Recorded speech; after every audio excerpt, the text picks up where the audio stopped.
Have you ever wondered why women of color or diverse backgrounds code switch? A recent article I read on Harvard Business Review stated broadly, code switching involves adjusting one's style of speech, appearance, behavior, and expression in ways that will optimize the comfort of others in exchange for fair treatment, quality, service, and employment opportunities. You might also be wondering what this has to do with diversity, equity, and inclusion. That excerpt illustrates the importance of assessing your values. Code switching can have its repercussions. Are you ambitious? Do you seek advancement, no matter the cost? Or is it important for you to be your authentic self, regardless of the work environment? Are you more willing to code switch for short term gains, but unwilling to sacrifice your authenticity for an extended time? My name is Rochelle Carrier, and I'm a DEI inclusion specialist.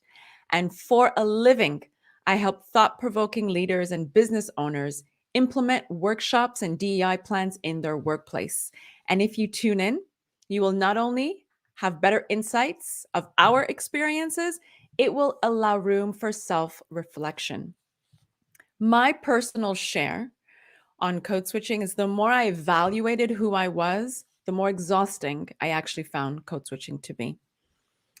And our special guest today is Natalie Lee Martin. Hello, Natalie. Please introduce yourself to the audience.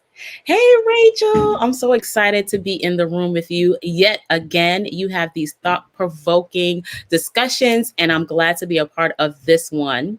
My name is Natalie Lee Martin, and I am the Mom CEO coach, and I coach moms out of corporate and into entrepreneurship. I have 5 amazing kids of my own, and I'm a military spouse, and I am a person that has, I have to say, I have and I do code switch. So that's going to be a very interesting discussion today that we're having because I believe that I still do in some areas. And I'll discuss more why as we get Right. into this. Yeah. Absolutely. I think it's something that we probably all do consciously. Mm-hmm. We don't go into situations Yes. thinking this is what I'm going to do or this is how I'm going to switch, Mm-hmm. right? It's the lizard brain. So, I'll ask you the question, have you ever code switched, which you said you probably. Absolutely. Listen, I think it was something that was handed down to us from birth, especially as Black, African American, Caribbean men and women. We have been taught to code switch. And it's not something that we sit down and we say, hey, this is what you do in this environment. This is what you do. It's something that is just a learned behavior. And we got to go back to the history of this thing. It started with us in slavery when we were brought to this country. And I'm saying for, Africans were brought to the Western hemisphere. It wasn't something that we traveled and we said, oh, we like this place and we want to be here. We were dragged from a country or from our homeland and brought to this side of the earth and stripped of everything that we connected to, all of our culture, our heritage, our language, even the texture of our hair was considered something to be bad. So when, the slaves had to be in the presence of the master, they had to change who they were and identify with the culture that was dominant at the time. And so to survive in that particular society, they had to learn how to code switch. They had to learn a new language, a new way of talking that was inauthentic to who they were. Because Right. when they got back together in their huts or with their families, they could breathe and become themselves. And so we were taught to do that so that we can survive. Even let's go back to the 80s when my mom first came to this country. She was a Caribbean woman, had, a very thick accent. In order for her to survive in the society that she knew, she had to kind of switch it up, change a little bit. I'll say for me, I was 5 years old when I came to this country. I had a very thick accent, but I learned early on that I had to change it. I literally learned how to speak like an American because I felt, and it was because people said, oh, where are you from? Are you from Africa? And they'll make sounds like, like, I don't Right. understand what you're saying. I'm like, I'm speaking English. No, you're not. And so you've learned or trained yourself to change so that you can adapt to the environment that you find yourself in. And then Right. you realize, listen, I'm always, changing or always trying to adapt, and you forget who you really are, your authentic self. So code switching for me has been something that has been a part of, I feel like it has been a part of my identity for such a long Mm. time, that going into the corporate world, I'll say that I had to code switch. You know, braids wasn't always the big thing. When Right. I started working, you got looked at a certain way. Right. Everybody's hair was supposed to be, straight or a particular way. So it wasn't welcome. I remember having dreadlocks when I was younger, and I moved to the South. And as soon as I came in, even though I was a phenomenal teacher in the classroom, when they saw my hair, they were like, oh, she must be X, Y, and Z. And so I had to put on that, hi, everyone, how are you? My name is Natalie Lee Martin, and that kind of persona, so that they would feel comfortable in my presence, because my appearance did not line up with what they thought I should be in their minds. Correct. It's interesting you Mhm. said that. So, do you believe you made them feel comfortable? And were you uncomfortable? Did they make you feel uncomfortable knowing or foreseeing what they thought of you? And then you put them in a position where they can feel comfortable by switching. Yes, I sure did. Mm, got I it. sure did. I made them feel comfortable because I wanted them to know that I was not a threat. And that's what it was. I wanted them to know that the way that I look was not a threat. So now I had to adapt to your idea of what's non-threatening so that you don't feel uncomfortable by my presence. Now I have to say, I no longer do that. I thank God that I don't have to do that in this situations anymore, because I know who I am. And that took a lot of unbecoming to understand who I was. And it is, like you said, it is exhausting. It is exhausting showing up and pretending to be a certain way, to pretending to have a demeanor, or pretending to be, not to say pretending to be friendly, but I can't show my friendliness in the way that I normally do it because you're uncomfortable with my culture. And Right. basically, that's what it was.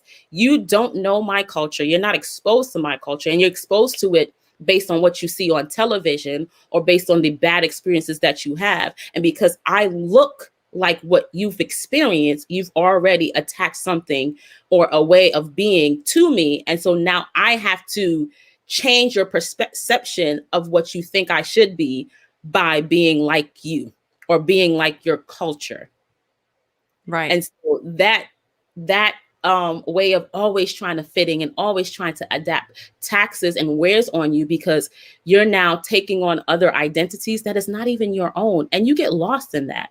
I got Mm, lost in trying to be like others. And it's not just, an environment where, 99% of the teachers are Caucasian women. It's not just an environment where 99% of the school are African American. It's always me trying to fit in this space and trying to switch up, because I can go from having an American accent to talking like this all the time, because I'm a Trinidadian. So I could do that when I want to. But it's like finding that balance of, oh my gosh, who are you really? Who are you really? And being okay with saying, I may not fit in with the majority of people here. I may not fit in with the majority of people in this end. I may not fit in with the majority of people in Trinidad, but I know who I am. And when I walk into a space, I have something of value that, even though it may not look like everybody else, it's still valuable and it's still worth being in the room. right. It's interesting when you said that you might not be accepted in Trinidad, or you might not be accepted in different environments, different Mhm. situations, different places, but now that you're becoming or you've Mhm. unbecome a person to Yes. shed to become a new person, or the Yes. person you always were, Hmm. and now your values are aligned with your core values. That's it. So now that you're showing up knowing you have a seat at the table, Mm-hmm. That's it. right? That's it. And it's interesting. You said that you're of Caribbean descent. So am I. And my parents were both born in Haiti. They left in the 60s. They left a long time ago. And we went to Boston, where I was born. And then my grandfather sponsored us. He had a business in Montreal. So we sponsored us. We went to Montreal, and I was there for 35 years. Mm-hmm. And the what's interesting was that you you mention, you know, valuing who you are today and showing up. So growing up in Montreal, there were a lot of shifts that were occurring and code switching that was occurring that I wasn't aware of or consciously aware of. Mm-hmm. And I think what triggered it the most for me was when I did go back. I went back home. I was never raised in Haiti, but I went home. I call it home. I went home and I didn't fit in. Mm-hmm. So when I spoke Creole, I Mm-hmm. didn't sound like a Yeah. Haitian who was brought up in You're laughing, Understand but that. I was called the Haitian diaspora. Mm-hmm. And I thought, that's strange because my parents are Haitian. I'm Mm-hmm. Haitian. I'm brought up in a Haitian household. What is it do they see that I don't see? And Mm-hmm. why is it that they're perceiving me different from them? Yeah. And so in order for me to not have to deal with fitting in, Mm-hmm. I I was code switching to be accepted among the dominant culture. Ooh. And so the dominant culture was where I was raised in the suburbs Mm-hmm. in, you know, Mm-hmm. Caucasian America, Canadian Yeah. America. And that's what I did. And for years, I think it was a survival because then I realized if I'm not accepted from my Haitian peers, Mm-hmm. then, high school, university, I'm going to be accepted here because this is my environment. Yes. But in order for them to accept me and not feel threatened by what they see and Yes. what they're exposed to, Yes. right, then I will appear to you in a non-threatening way. But it was exhausting once I realized who I really was and that I did not care, how others saw me, Haitians, Americans, whoever. Then, like now I know I have a seat at the table wherever I go. I bring myself, and if people don't like it, then they can walk the other way. Exactly. Exactly. And you said so much in there, Rachel. Oh my goodness. So much. It's just like because when you identify with a culture that does not accept you, you're like, where do I go now? If you don't see me as one of you and this is who I identify with, then something must be wrong with me. Right. So in order to find yourself, and I feel that's what it was a journey of finding who I was. I had to code switch to get to that place. Right. And like you said, it's a survival mechanism because it weighs on you mentally when you Right. identify as something and everybody rejects you. But as I've matured, I've realized that rejection is just a way of God saying that you're set apart. You're not really rejected. You don't have to fit in because there are places that we're going, as women of influence and impact, that if we stay in the environment that we were born into, or we stay in the environment that we're comfortable with, our mindset will never shift to be able to pull them out of the place that they're in. So Right. I grew up with a lot of people that were poverty in Trinidad, a lot of poverty. They still, in some of the places that some of my family members still struggle with that. But Right. it's not because there is a lack of resources, it's because of the mindset that we've had. And I had to be removed from that environment so my mindset could shift. I had to be rejected so that my mindset could shift. So now I'm exposed to a new environment where people are thinking differently and people are exposed to different things. And I'm code switching to kind of adapt. And the code switching was, like you said, a survival mechanism because it gave me access to a room that I wouldn't have had if I didn't code switch. So I look at it now differently because not that I still code switch, I needed to change that from what I said in the beginning. There are parts of me that only certain people in certain room will get access to. And I'm not code switching anymore. I'm just showing you this particular part of me. So when I go into a business meeting, I'm not necessarily talking about my kids all the time. I'm not necessarily talking about my husband. But that is part of who I am. You know, when I get into a different room and I'm talking to moms, I'm not necessarily talking about, the business all the time, or I'm not talking about that. I'm talking about how to, deal with the children and how to, work with your spouse. It's different. You just get a different piece of me. When I'm with my family in Trinidad, I don't have an American accent. They'll be looking at me like, girl, I don't know what you're saying. And so even though I switch up my accent and they're going to be like, it's still not up to par. They'll tell you all the time. My cousins make fun of me like, you're still American. Yes, I am. But it's like that. That is part of me. I am a Right. You know what I mean? So it's now different rooms get different parts of me. And, they will not get the full exposure to who I am. But I am still authentic.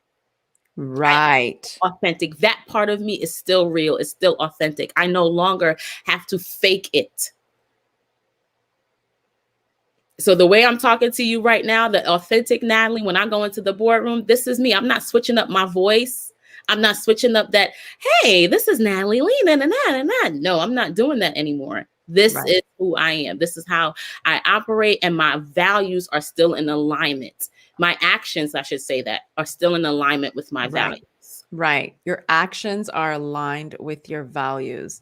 And that's pretty important because then you're leading with your heart. Mm-hmm. That's very important. You're leading. And you talked about mindset. It's interesting how, I look away because I'm thinking at the same time. I do that too. Yeah. Processing all the information. I think the mindset, there's been a lot of hype about mindset. Yeah. But it really is a mindset. Mm-hmm. And to break it down a little bit more, it's the dialogue you have with yourself. Woo! Right? Yes. So it's the inner dialogues. What are you telling yourself? Which story are you telling yourself when you're not being your authentic self? Mm-hmm. When no one's around, when you're doing the groceries, when you're parking your car, what are you telling yourself? And that's a process that takes undoing.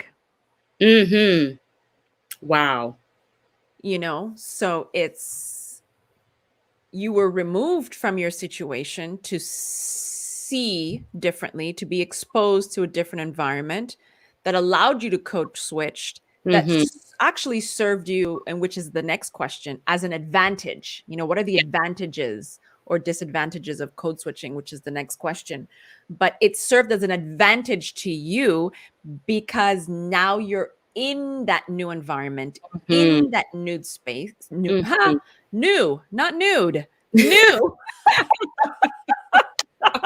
Let's not get it twisted. I know. This ain't that kind of party. It's not that kind of party.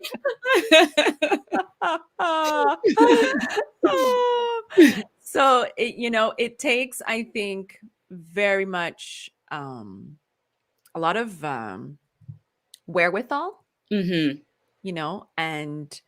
to be in the moment. Yeah. With those thoughts.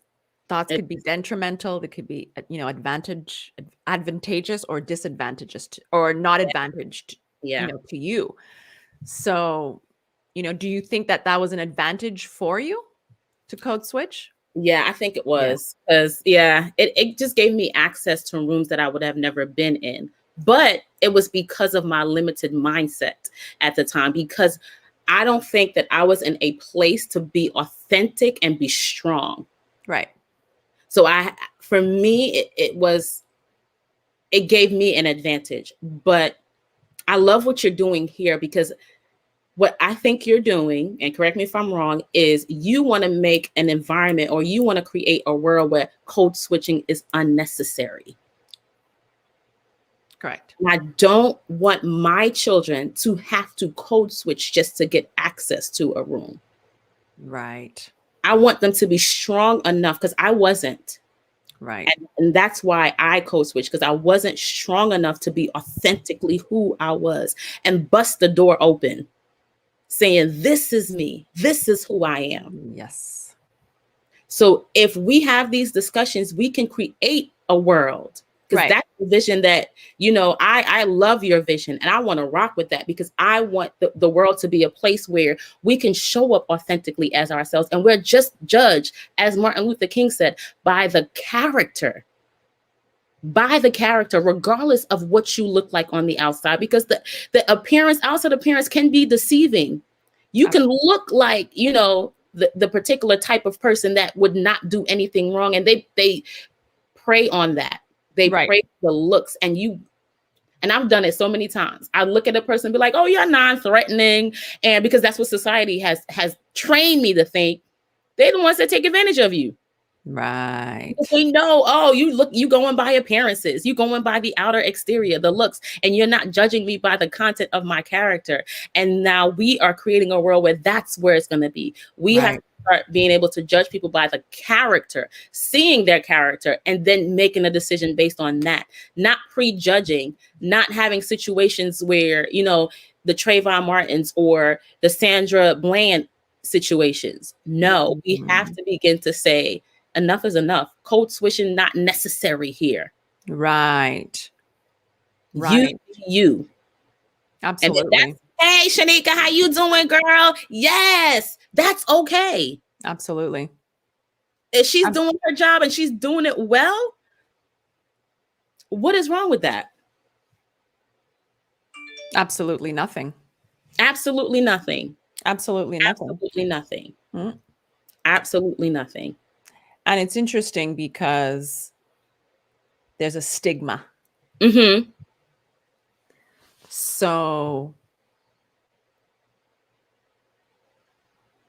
I believe I really believe it's the brainwashing from the news, the lack of positive historical facts. I say lack because it's being removed from our history books. Yes. Lack of positive or historical facts about who we are, where we came from. Yes. That there was a Black Wall Street. Yes. We won't discuss what happened, but we know what happened with that Black Wall Street.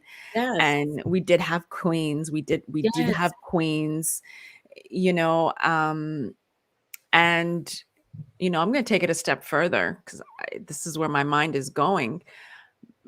But we were whitewashed. Mm-hmm. Agreed. And a simple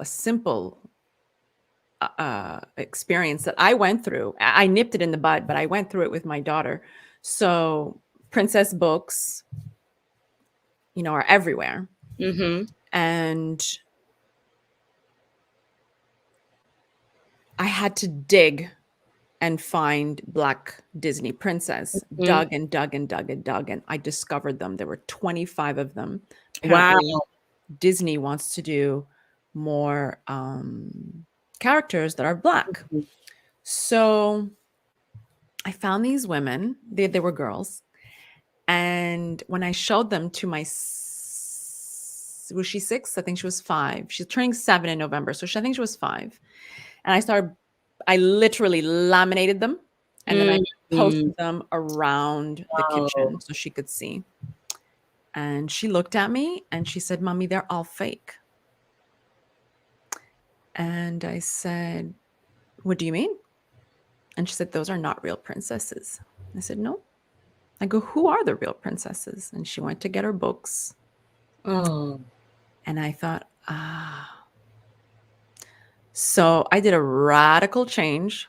I literally got rid of all the princess books Mm-hmm. and I replaced them with only books with women, men, and kids that are black and brown, Mm-hmm. kings, queens, princesses, little leaders. And I started buying books from, African American authors and who were depicting black people and brown people in a positive light. Mm-hmm.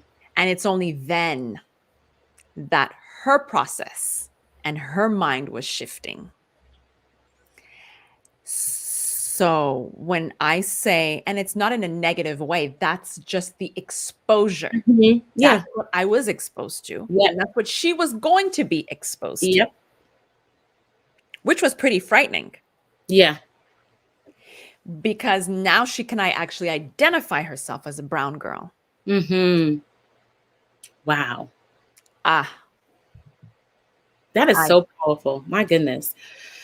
Whew. And this is one of the reasons in December of last year, well, this a while ago, for years, I wanted to write a children's book about my daughters because my daughters are part Hispanic and Trinidadian and American, and so just a mixture of cultures. The way that our house works is a little bit different to everybody because, we'll have rice and beans one day, we'll have curry chicken the next day, oxtails, or we'll have lasagna. And it's not necessarily the same as, every typical American or typical Puerto Rican household. It's just a little bit different. And so I wanted to write a book about my girls. And in December, I published the book, The Travel Adventures of Bella and Anna. And when my girls saw the book for the first time, they were like, look at me. And I was just like, oh my gosh, I'm so happy. They get to see themselves in that cartoon version. But what was really powerful is when other people bought the book and when other girls were like, they look just like me. With the pigtails, with the braids. One of the characters has braids, and they're like, they look just like me. And I would get these pictures, and even the boys, because I had little snippets with my sons in there, and the boys were reading it, and they were like, they look just like me.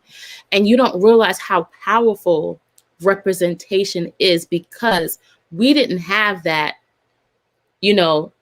these princesses look like me. We just adopt and adapt to our environment, and we're passing on the same things, not intentionally. No.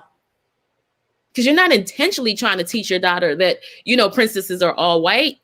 Right. Not, you know what I mean? It's just, that's part of our culture, and we're part of this new culture. But the beauty about it is you recognized it and you said, nope, I'm not going to mix it in, because sometimes mixing it in kind of, Right. no, they're like, oh gosh, you said, I'm going to show you people that Right. look like you, that are Right. positive representations. So you have a picture, a vision of now where you can be.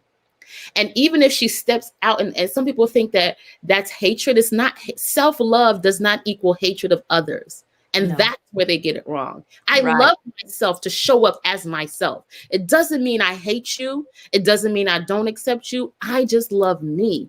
And out of that love for myself, I can love other people. But when you don't love yourself, you do other things, to other people, and you don't even recognize and realize that. Right. So I just love that you just was like, you know what? Whole shift. Whole A whole shift. shift. Entirely. Because and it leads to our next question. That could have been a repercussion. Yes. Yes. What are the repercussions? It's the code switching, it's depression, it's burnout, exhaustion. I've been there. Yep. Because it's mentally taxing because you're acting. Oh my gosh. That's it. Right? That is it. It's mentally exhausting because you are acting. You walk out the door, you dress how you think you're supposed to be dressed. Your hair is the way you think your hair is supposed to be, or how they feel that your hair is supposed to be, and how, you speak, like you said earlier, it's exhausting. Exhausting. That's exactly what it is. It's exhausting. And it's detrimental to other relationships because then now you're showing up as your inauthentic self in relationships. Mm-hmm. So no one really knows who you really are. And neither do you. And neither do you. And neither do you. Absolutely. Absolutely. So it's a process. It It really is. is a process, and as moms, I think it's really imperative for us. It's probably a whole other show, but I think we really need to be able to be on top of it. Yeah. Be on top of it and encourage confidence, because I think it comes with, I believe strongly it comes with confidence, Mm-hmm. and not just the appearances. Yes. It's the content, like, and Yes. the content of the character, like Martin Yes. Luther King said. Mm-hmm. So, sometimes, like you said, and it goes, to our other point, are you increasing your likelihood of being hired? Do you think that in code switching increases your likelihood of being hired at the time? At the time, I Was that think your experience? I think for me, I don't think so. I mean, I want to say Mm. yes, but I don't think so, because if I was when I am authentic, I'm powerful. So when I'm just who I am, it is enough. I didn't know that. So in my mind at the time, I would say yes, it increases my likelihood. But knowing what I know now, no. Mm-mm. And if I really showed up as myself, I probably would get more offers. Because Amen.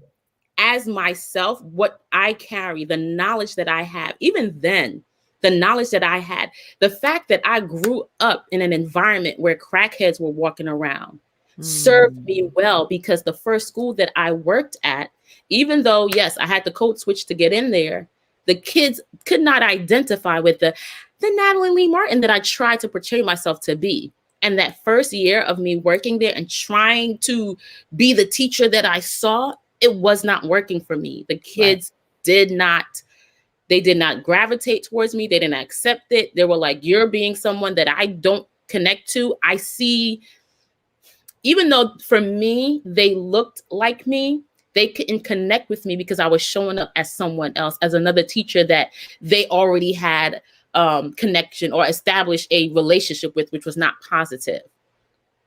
So if I could break it down and just be real, they Please. had white teachers Yeah. that I was emulating, and they were not connecting with those white teachers, and I tried to emulate those people, and so they didn't connect with me because I'm emulating or acting as the people that they don't have any connection with. Absolutely. But it was until my second year where I decided on my own, because I had, listen, even with my code switching, I still had unsatisfactory yes, I had unsatisfactory reports. Like, they were just like, you are not connecting with the kids. And I'm like, I don't know. I'm doing everything that I'm taught to do. And when I decided, you know what, I'm going to just show up as myself. I'm going to show up as Natalie Lee, because that time I wasn't married. I'm going to figure this thing out within me. And when I showed up as myself, it wasn't like the superstar, but it was so much better than what I was the very first year, because it was authentically who I was. I grew up in the hood. I knew what it was like to have crackers in front of your house. Behind our house, there were stolen cars all the time. So when I got on the bus, I wanted to make sure I got home before dark. Like, I understood that. And that's where my students were coming from. And that's what I had to tap into in order to create a connection. And once I created a connection, the math part, the teaching part was so much easier. But I was going about it the way that the white teachers told me to do it. Do it this way. And this is Right. going to get you the results. And Right. meanwhile, I wasn't even checking at the results that they were getting to see that if what they were saying were right. But I was just seeing them because, again, the whitewashing that we experience, we see teachers in a certain light, dressed a certain way, Right. showing up certain way in the classroom, and we think that is what a teacher's supposed to be. And Right. forgetting the character, forgetting the connection, forgetting everything else. We're just looking at the outside appearance. And Mhm. so I don't think it served me. It gave me more opportunities, because if I really showed up as my best self, I would have gotten that opportunity and probably more because of what Right. I carry. Yeah. Right. Absolutely. Oof. Yeah. And the no's, we get so boggled down by the no's that we hear that we Right. think the no means something is wrong with us. Right. And it's not always the case. The no can be that environment is not ready for you yet. Right. They haven't caught up to where you are. So you need to go somewhere else that would celebrate you, because if you get into that environment, like you said, you are code switching is mentally taxing. It drains you. You lose your identity, because now you're like, I'm showing up here as this person, and then when I go home, or when I'm around people that I truly care about, I'm showing up as that person.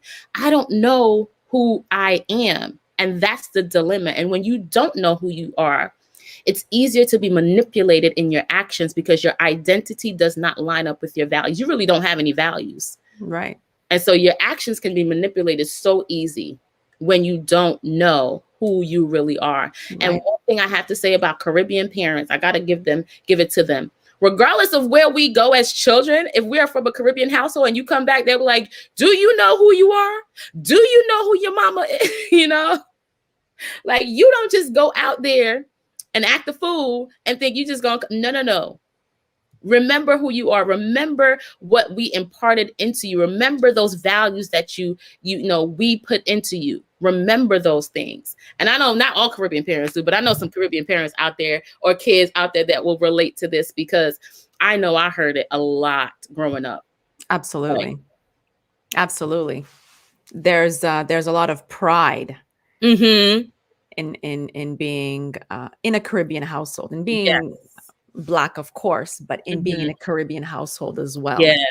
And I can definitely identify with what you're saying, because there was, always be proud of who you are, be proud of Yes. what you've accomplished. Make Yes. us proud. Don't Make embarrass us. The Don't big thing was embarrass don't us. embarrass. Yes, yes.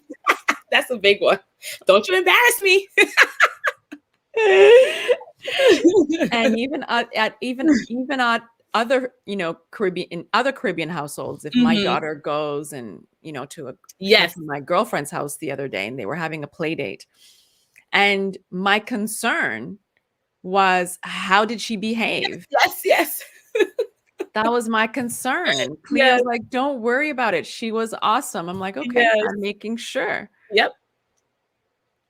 so because it's part of our education. It is.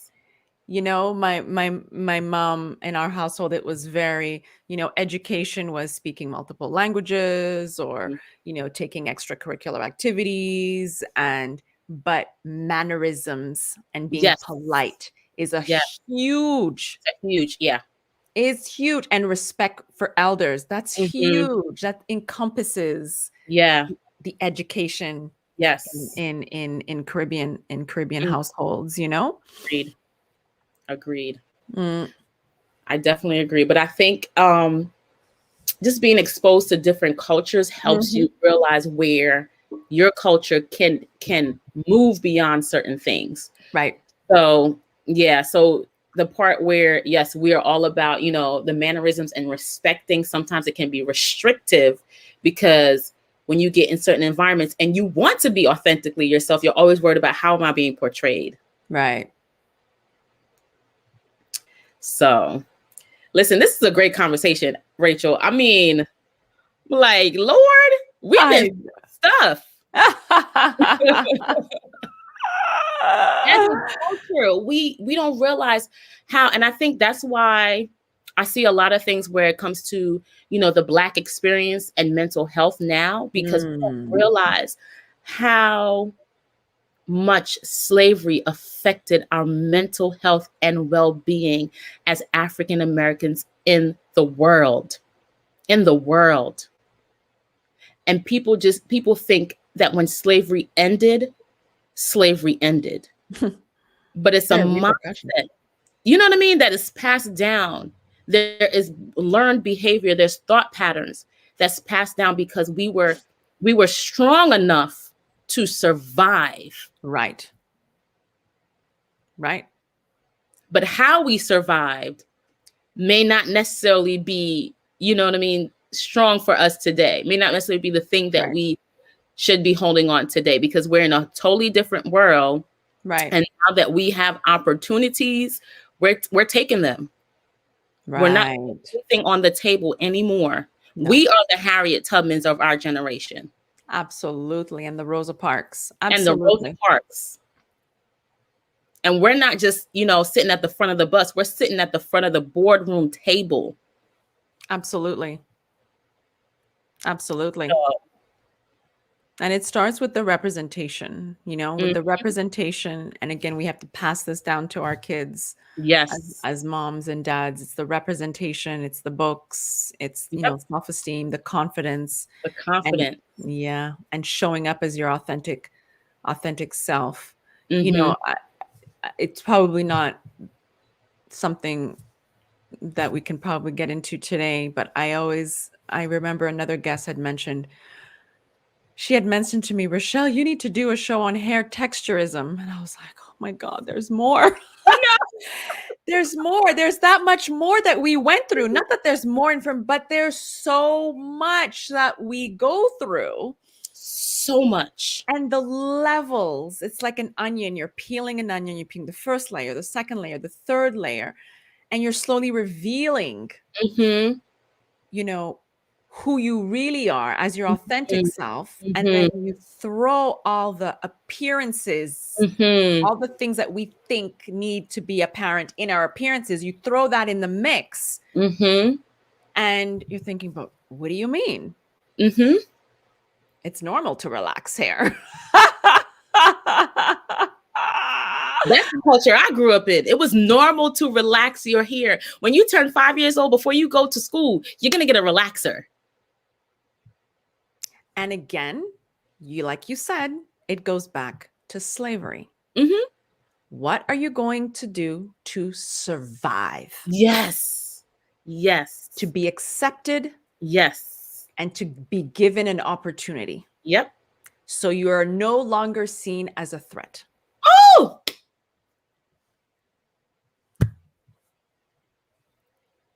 Right?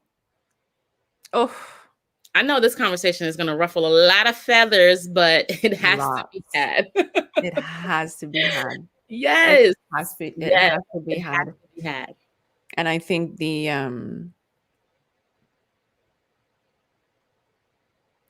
like you said, the minds are shifting. We've Mhm. shifted, and we have a place. We've always had a place. We just We've didn't know always our had value and our worth, That's it. right? We didn't That's know it. our value and our worth. Oh, Natalie, this has been amazing. It's always a pleasure to have you. You were on my first show. I was, yes, with all the other women. Yes, yes, yes. I remember that. You were on my first show, and that was back in June. I know. You have done an amazing job. Listen. Thank you so much. Thank you so much. And I'm so Seriously. happy that you gave me the opportunity again to be blessed with your presence on your show. I do follow you on Instagram and on LinkedIn. I Yes. love your IG lives, and it's very refreshing, very inspirational. I might not like everything I see, but I do read them, and then I take to note. I read Mhm. the quotes, and I read the quotes that resonate with me, and then I take it with me so that I can continue writing these books, continue doing these Yes. talks, continue, Yes. we need to continue Yes. inspiring one another so we can Yep. inspire each other. Each other. Yeah. We're serving others. Yes. We're We here are. to serve, but we also need to be replenished. So Yes, we thank do. you. Yes, we do. Yes, we do. And we're leaving the world so much better than we entered it. Absolutely. Absolutely. So much better. I agree. I agree with all of it. So my keynote is that while I tried to limit my own bias as much as possible by interviewing only women who I did not know and sticking to the same set of questions for ongoing interviews, it was impossible to completely remove my own personal experience, from this discussion. Without it, I would have not been able to undertake it in the first place. The continual theme surfaced that if true equality in the workplace and in our homes is what we're after, then sooner or later, we will have to tackle the issues that are distinctive to us, right? And this is what we were discussing. And especially in the workplace, we need to recognize we're not alone. I know many of you are having these courageous conversations and dialogues with people around you and trying to figure out how you feel. Mm-hmm. Natalie said there's going to be a lot of probably, discussion about what we talked today. How do you feel about this? These are authentic conversations we need to have with ourselves, within ourselves, to be able to ponder things and to resolve those questions will be distinctive to us, especially as women of color and of diverse backgrounds. So reflect on your personal and professional experiences through your own community and workspace. What's essential is that you do ask those questions. Please go through the process, reflect what is crucial to you and why is it that you're going through it. Over time, we will continue having a united front. Transparency and authenticity is key. We need to be ourselves. We can fundamentally create that transformation. Take your drawbacks and turn them into something others can Yeah. find valuable, and give yourselves some grace.